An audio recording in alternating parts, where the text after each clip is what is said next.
장동혁 대표는 문제가 지금 김용범 정책실장, 구윤철, 2억 원 이 3인방부터 사퇴를 해야 맞다 이렇게 얘기했어요. 그러니까 부동산 정책 추진 적임자가 아니다 이렇게 얘기하시는 것 같아요. 네, 그 장동혁 대표가 그동안에 그 윤석열 전 대통령 문제와 관련해 가지고 네네. 보수 쪽 지지자들로부터도 특히 중도 보수 쪽으로부터 상당히 비판을 받기는 했지만 이번에는 민주당이 헛다리 짚은 게 맞아요. 왜냐하면 집이 6채나 있다 그래서 저도 깜짝 놀랐거든요. 그 들여다봤더니 일단 본인이 그 충청도 고향에 집이 한 채가 있고요. 고향에 있는 거. 그다음에 이제 서울에서 의정 활동을 해야 되니까 여의도 근처에 오피스텔이 하나 있는 거고 구로에 있는데 구로가 강남 3구인가요? 그건 아니잖아요. 그리고 노모가 계신 집이 또 하나 있어요. 노모가 사시는 집이. 맞아요. 그리고 또 2채가 있어서 그게 뭔가 했더니 아마 처가 어른 중에 돌아가신 분이 계신가 봐요. 그래서 상속을 받아서 5분의 1, 10분의 1 받았더라고요. 네. 그러니까 민주당이 정말 이번에는 잘못 짚은 것이고요. 네. 그다음에 박수현 수석 대변인이 그동안 참 그 뭐랄까 총기가 있었는데 국민의힘도 전수조사해보라 그러잖아요. 네네. 국민들이요. 국회의원들이 강남 3구에 집이 있어서 화가 난 게 아닙니다. 이미 다 알고 있어요. 국회의원 중에 어떤 사람들이 똘똘한 한 채, 똘똘한 여러 채 갖고 있는지 다 알아요. 문제는 뭐냐면은 자기네들은 갭 투자도 하고 대출도 받고 이렇게 저렇게 해서 똘똘한 집들을 갖고 있으면서 부동산 대책이랍시고 사다리를 걷어차면서 니네 대출 못 받아, 갭 투자하지 마. 이런 식으로 묶어놓으니까 민주당 정권에 대해서 화를 낸 건데 그걸 지금 교묘하게 틀어낸 것이죠. 그러니까는 지금 오히려 메시지를 정확하게 보지 않고 메신저를 잘못 공격하는 쪽은 민주당이라고 봐야 되겠죠. 알겠습니다. 내로남불이고요. 정책의 문제점을 지적하고 있는데 자꾸 메신저를 공격하는 상황이 돼버렸다. 이것까지 좀 지적을 해주셨어요. 자, 그런데 아까 최진영 변호사 잠깐 언급을 했습니다만 이준석 개혁신당 대표가요.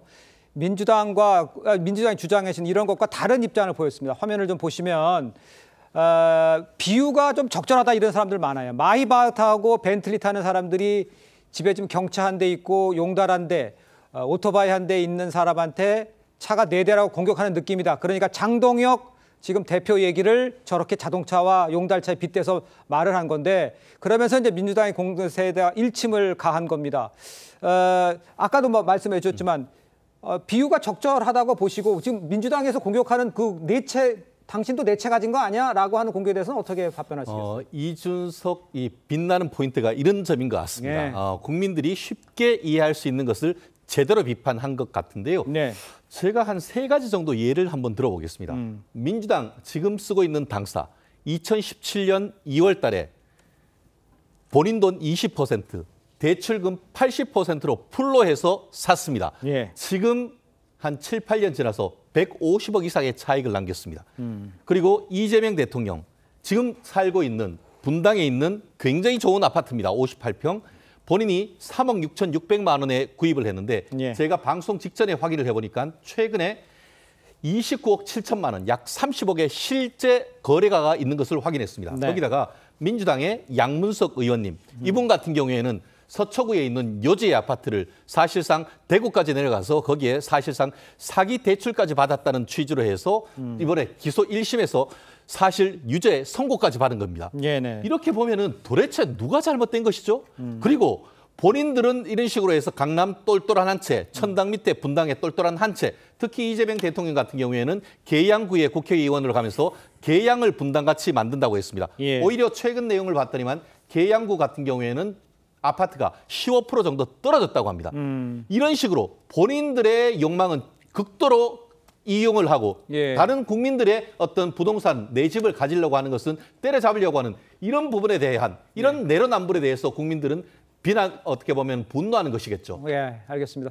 일단요, 이 국민의힘에서는 지금 차관 한 명 해임으로 이 끝날 사안이 아니다. 그러니까 정책을 제대로 갖추어서 제대로 추진하기에는 저 이상경 전 차관 해임 이것만 가지고 안 된다는 얘기잖아요. 그래서 민주당은 이제 주거 안전 대책 만들겠다, 정책을 개선 추진하겠다는 지금 현재 입장입니다. 민주당은 부동산 이 3인방을 해임하지 않고 이 부동산 정책을 계속 밀고 나갈 건지 우리 양태정 변호사께서는 민주당의 입장은 어떤 겁니까? 지금 이렇게 불불처럼 일어나는 이런 지적에 대해서 민심에 대해서는 민주당은 일단 밀고 간다는 뜻이에요? 그러니까 기본적으로 부동산 3인방이 무슨 부동산 정책을 실패했거나 지금 당장 10월 15일 대책에 무슨 문제가 있어서 해임이 당하는 게 아니라 네. 단지 뭐 과거에 갭 투자했다, 딱지를 샀다. 물론 그건 공직자로서는 좀 부적절한이라고 생각을 합니다. 네. 일단 서민 눈높이나 국민 눈높이에도 맞지 않는 행동이라서 그 점은 저는 뭐 성찰해야 한다고 생각은 하지만 네. 그것과는 별개로 우선 지금 발표된 부동산 정책이 시장에서 효과를 거두려면 조금 더 시간이 필요한데 그 효과나 결과를 보지 않고 단순히 뭐 갭 투자했다, 그거 했단만으로 다 사임하고 다 해임시킨다고 한다면 그건 적절하지 않다고 생각을 하는 거죠. 알겠습니다.